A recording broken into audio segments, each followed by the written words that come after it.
We're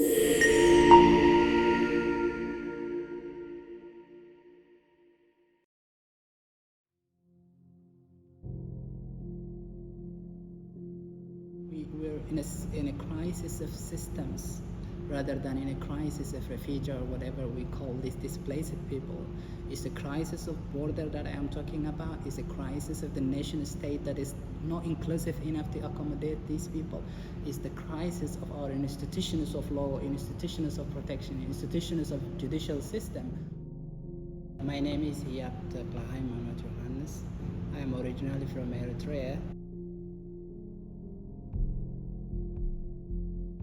I grew up in Érythrée, in the second largest city called Karan.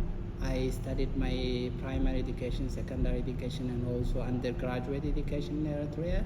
And I left Érythrée in 2011 to Sudan and then to Egypt. And then from Egypt to the UK, so I had a long journey to go to the UK. But currently I am based in the UK. I am also a UK citizen since the last 2 years. Since I came to the UK, I have been involved in lots of charity work, but also studying there. I did my master's degree in migration and diaspora studies at the University of London. And then since then I worked for a year with a charity called Racines, and then started my PhD in 2018, October, at the University of Glasgow. And since then I have been working in several work related to research. One of them is CASP, the Cultures of Sustainable and Inclusive Peace. And I work as an academic coordinator for the CASP project. From Eritrea, I walked to cross the border to Sudan, and this was for me a life-saving kind of decision. I couldn't stay anymore in Eritrea because of my situation. I could have been detained, I could have been even killed. I don't know what would happen to me in Eritrea if I stayed for a few weeks. And then in Sudan, I went to a small refugee camp, which is called Shakarab refugee camp in eastern Sudan. There I stayed for a few months, and life in the camp is like being in a little bit open detention. It's really harsh, it's completely destituted, impoverished.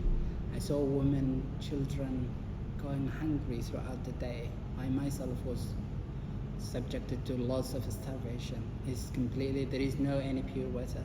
And one thing that's also the worst thing that I have ever seen was also trafficking.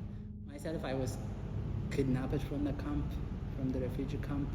I was taken to an open desert where the traffickers would just abandon us there. I wasn't just on my own, there were like close to 80 people in that space.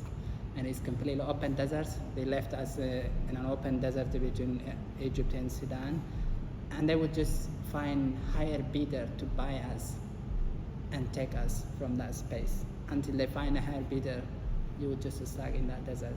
And they would give you one bread in a day so that you can't die. So that was the situation in Sudan, and I've stayed there for about 2 weeks. Managed to escape that situation with other Eritrean friends. And from there we went to Khartoum, the capital. In Khartoum I worked for over a year and 2 months, and I was working as a teacher basically in an Eritrean refugee school, but also something called Kamboni College. There was also another school called Indian School. The initial reason why I was kidnapped from the capital of Sudan was to take me to the Sinai and ask for a ransom of 50,000 or take my kidney. And then they took me to Cairo, in the middle of the city.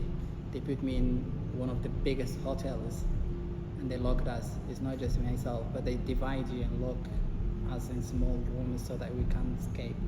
There was no way to escape. And then if they find a good bidder or somebody who could take us to the Sinai, they would just take us from the middle of the city.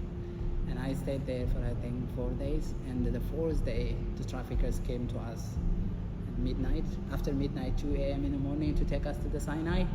So they came up with their car was covered by tent from behind. They wanted to drag us and put us on the back of the car and take us to the Sinai. And then we managed to escape. When they opened the door, we managed to escape somehow. 3 years later, I was myself in a really dangerous situation because the Eritrean government was trying to find me there because of my involvement in counter-trafficking work, where I see lots of Eritreans being detained and killed in the Sinai and detained in Egypt. I started to speak out against those things. I was also writing something about that, trying to record some of the information.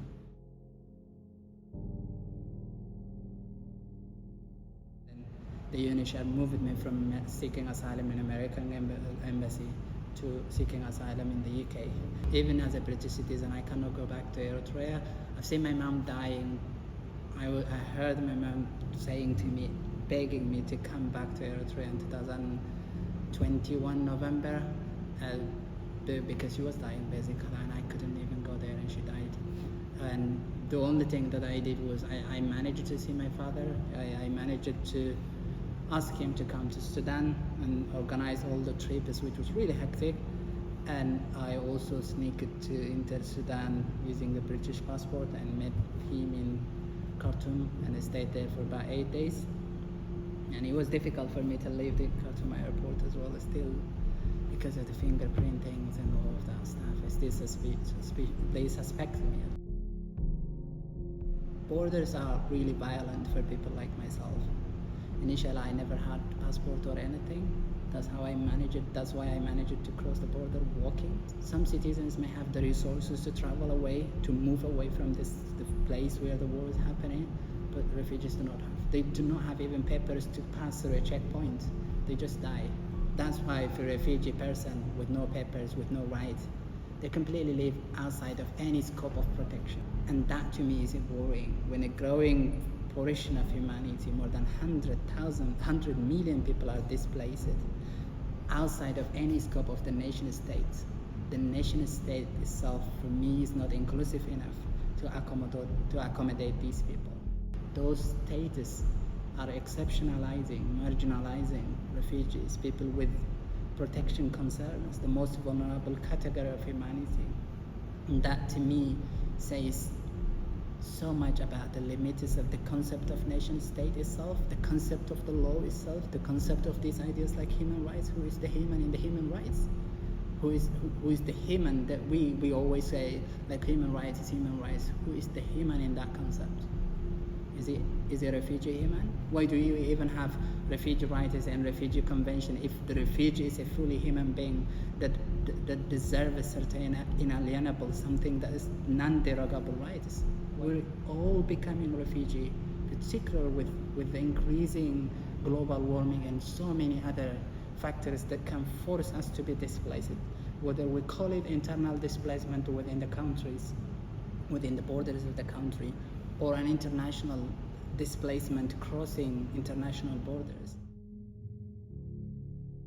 I think we need to look beyond the very empirical evidences, beyond the stories we're talking about, beyond my own story or the story of many refugees, and look at the structures, the violent nature of the structures, and try to reimagine things, try to transform things, and try to decolonize things. Inclusion by definition is exclusion, because the moment you include people, you're using certain criteria and excluding others. Why can't we just be non-exclusive? Why can't we just be free, open? Why can't we be without borders? Why can't we see beneath the skin color? Why can't we see beyond the cultural barriers, linguistic barriers, all these barriers? I think we're in a crisis of systems rather than in a crisis of refugee or whatever we call these displaced people. It's the crisis of border that I am talking about. It's a crisis of the nation state that is not inclusive enough to accommodate these people. It's the crisis of our institutions of law, institutions of protection, institutions of judicial system. All of these are in crisis, and they have all reached the thresholds, the limits, and we need to expand that limit. We need to find why those limits are setting our human experience into one that is persecuted, one that is violable, one that is what is simply can be vanished with impunity.